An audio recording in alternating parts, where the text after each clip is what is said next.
Good morning. Good morning. Happy Wednesday. Hump day. Maybe it's not hump day. Maybe it's just Wednesday. So it's the 18th today. Happy 18th of November 2020. Get in. I think there's about 40 odd days left of 2020.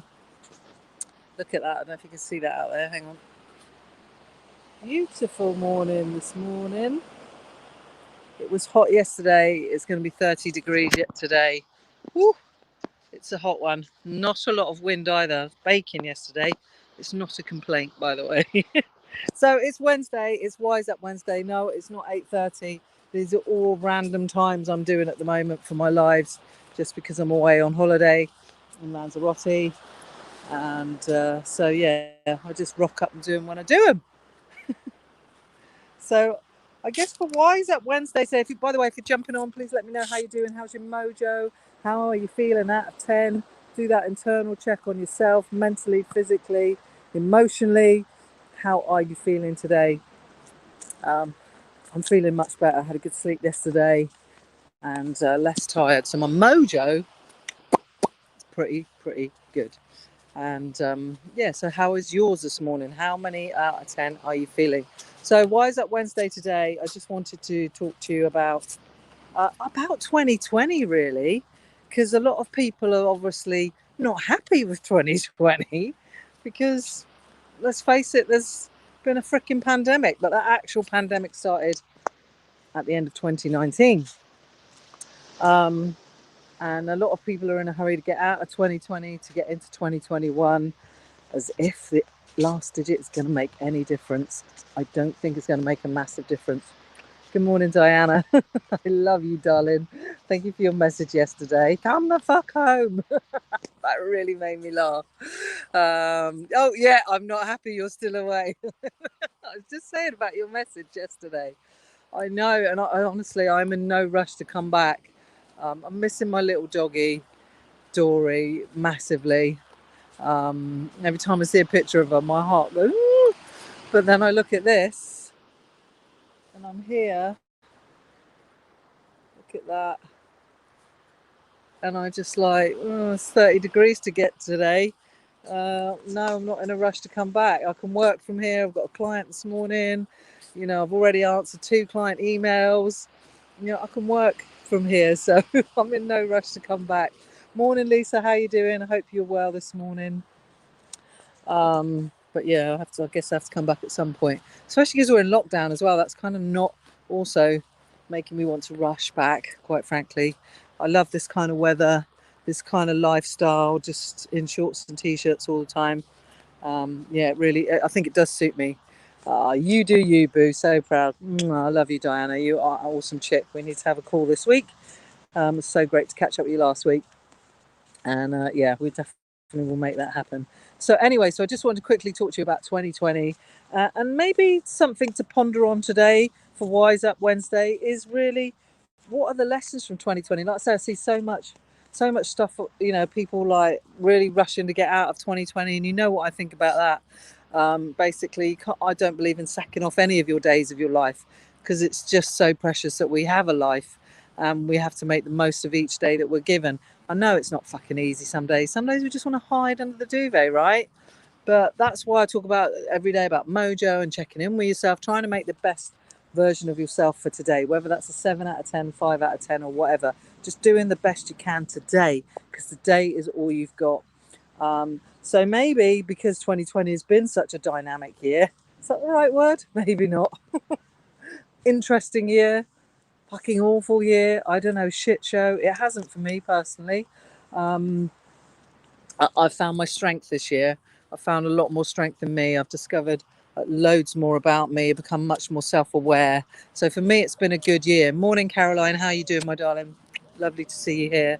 So maybe think about, like for Wise Up Wednesday, what have you learned from 2020? You can share it in the comments here. That would be great if you feel like you want to do that. But maybe it's something to think about today. And I think for me, 2020, what's 2020 taught me? A few of the things that I love my family even more than I thought I did, that I can hang out with them 3 months straight and we not fall out. That was pretty good. that I'm enough on my own. Yeah, I'm more than enough, and so are you, by the way. You are more than fucking enough. That I've probably still got a long way to go. That's probably one thing I've learned from 2020, that I can survive on a lot less than I think I can.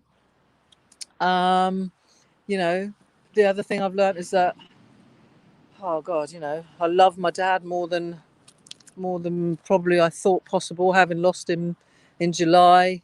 You know, that, yeah, you just never know. You think you know you're going to how to deal with something, and you end up, when it happens, actually it affects you way differently than you thought it would. So there's a lesson in there somewhere about expectation, even of yourself. Like my expectation of coping with my dad's death, you know, that I was strong, don't get me wrong, but I wasn't about strength. It was just about dealing with the grief, and that actually, whilst I wanted him to die, it created another void and another worry, because then I worried more about my mum, and I still do, because she's now alone. But anyway, so there's a lesson in there, and there's something to learn from that. But that just happened in 2020. So yeah, maybe today is just about, you know, and that's how we get wise, isn't it? That's how this wisdom comes from going through events, going through life events, and instead of bashing it and berating it and wishing it didn't fucking happen and blaming something else, let's see how we can learn and we can grow from it. So before we get to the end of the year, there's only 40 odd days left. Why not now start thinking about the lessons from 2020? And I don't think the change of the year should be what impacts us to change our life, to make new beginnings, to make new resolutions. I'm just writing an article about new beginnings for a magazine for the new year. And we're not going to talk about New Year's resolutions. We're going to talk about new beginnings. And of course, I think every day is an opportunity to have a new beginning. So maybe already start to look about, before you think about the new year, is thinking about today. What's your new beginning? What have you learned from 2020? What would you like to be different? Because you don't have to wait for 2021 to make that change, to start that new beginning. Every day is an opportunity to do that. So that is all I wanted to talk to you about this morning. That was just something I was thinking about and that I saw. I am off for a coffee. And then I'm going for a nice brunch in a lovely little Ackee Bowl place with my friends Vicky, Karen, and a bunch of other people for her birthday, and a few drinks in Porterdale Carmen. So it's a bit of a chill day today. I am allegedly coming back to England on Friday. Never before have I wanted my flight to be cancelled so much. All right, guys. Oh, don't forget, the membership is open. The Real Life Club is open. It's not been open for 4 months. I've opened it now. If you get in now, the price goes up to £97 a month from the 1st of December, but right now you can get it for just £47, and it stays like that for the lifetime you're a membership. It's a place to check in, it's a place to show up, it's a place to stretch yourself, to share your thoughts, to get coaching by me. We do a once a month Zoom session. We do a quarterly meetup. We have guest experts come in. We've had people come on confidence. We've done some meditation together, all the beginners stuff around meditation. So we've done a few different things already. Then there's way more to come. So if you fancy a bit of that and you want to improve your life and fulfill your life, then it starts within. It's an internal job. If you want to improve the external, you've got to improve the internal. And that firstly means getting started and keeping fucking going. And that's what the Real Life Club is all about. Keeping fucking going, day in, day out, stretching yourself, growing yourself, looking at yourself, becoming more self-aware. So go check it out, sam-adams.com/membership. And and if you've got any questions, hit me up with a DM. Morning, Sue Sperrin. How you doing? In Welsh Wales. Thank you, Caroline. I am enjoying. I've had a great, I've been here. How long have I been here? 16 days. Yeah, 16 days, and it's been amazing. Oh, Jules, lovely to see you too. All right, guys, have a great day. I'll catch you all very soon. Bye for now.